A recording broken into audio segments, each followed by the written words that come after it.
Dunia yang kita tinggali sekarang ternyata jauh lebih baik daripada generasi sebelumnya. Halo semuanya, nama saya Michael. Selamat datang di channel saya, Sikutu Buku. Kali ini saya akan bahas buku Enlightenment Now karya Steven Pinker.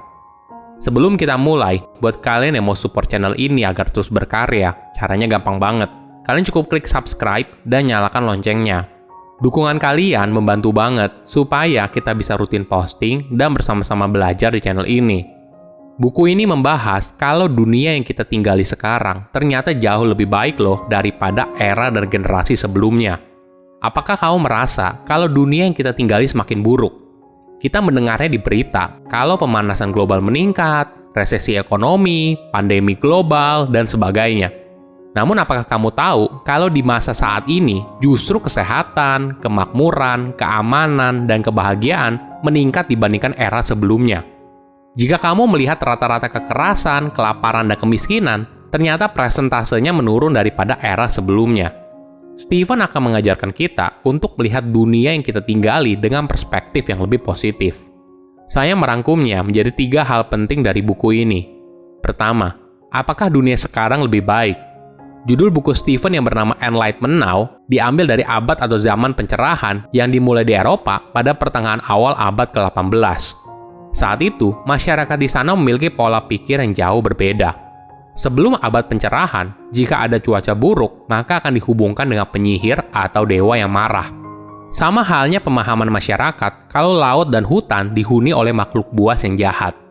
Namun sejak abad pencerahan dimulai, sains dan ilmu pengetahuan mulai bersinar dan memberikan pemahaman kepada masyarakat fenomena yang terjadi selama ini.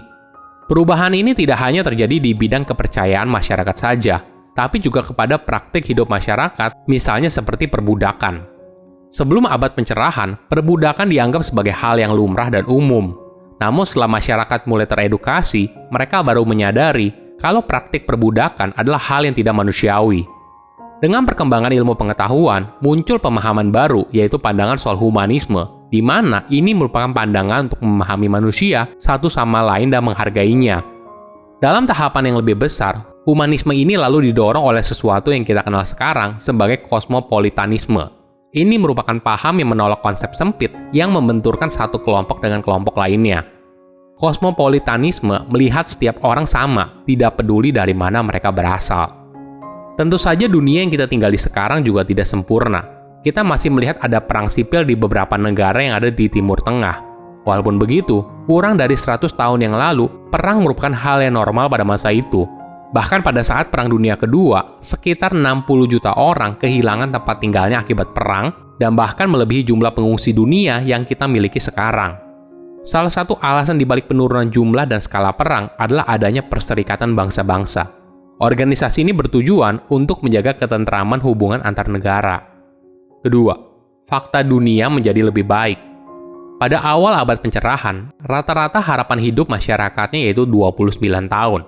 Angka ini ternyata lebih kecil daripada nenek moyang kita yang bisa hidup mencapai 32,5 tahun. Sekarang, angka harapan hidup dunia telah meningkat berkali-kali lipat.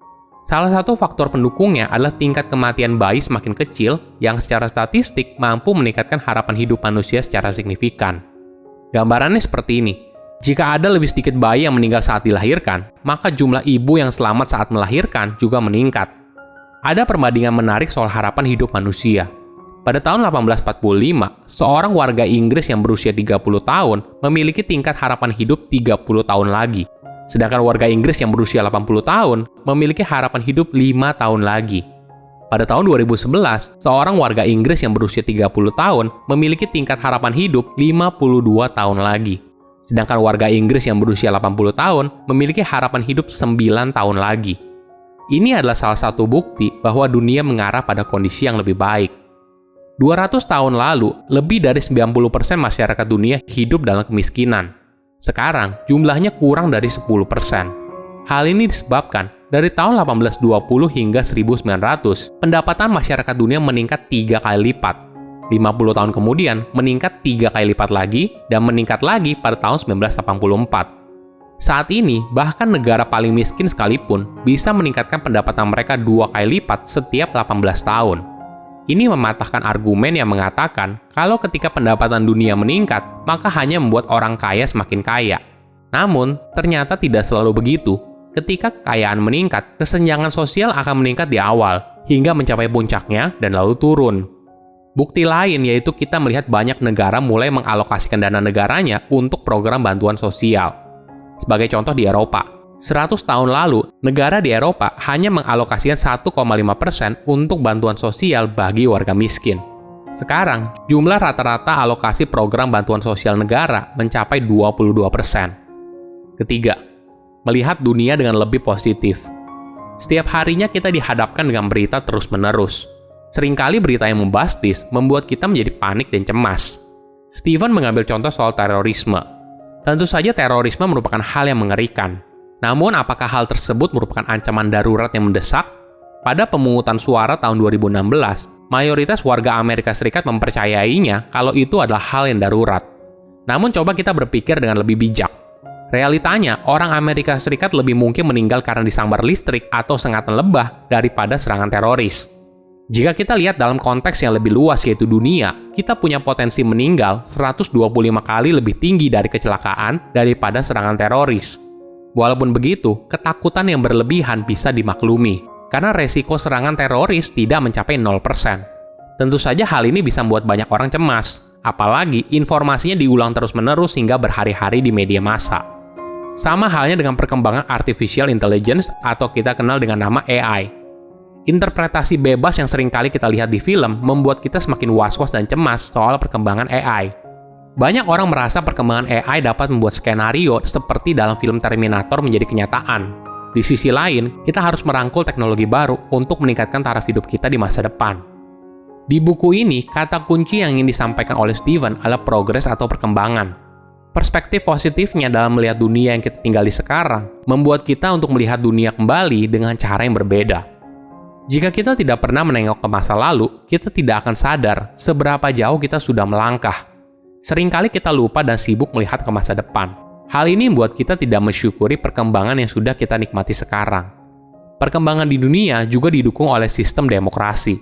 Walaupun tentu saja, tidak ada sistem pemerintahan yang sempurna. Namun sistem demokrasi memungkinkan adanya fungsi pengawasan dan keseimbangan untuk mencegah penyalahgunaan kekuasaan. Sistem ini lalu membentuk masyarakat yang progresif dan lebih toleran dalam menghadapi perbedaan. Data dan statistik membuka mata kita untuk melihat dunia yang kita jalani ternyata jauh lebih baik daripada generasi sebelumnya. Hingga akhirnya, masa depan akan lebih baik daripada dunia hari ini. Silakan komen di kolom komentar pelajaran apa yang kalian dapat ketika baca buku ini.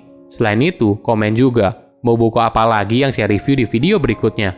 Saya undur diri, jangan lupa subscribe channel YouTube Sikutu Buku. Bye-bye.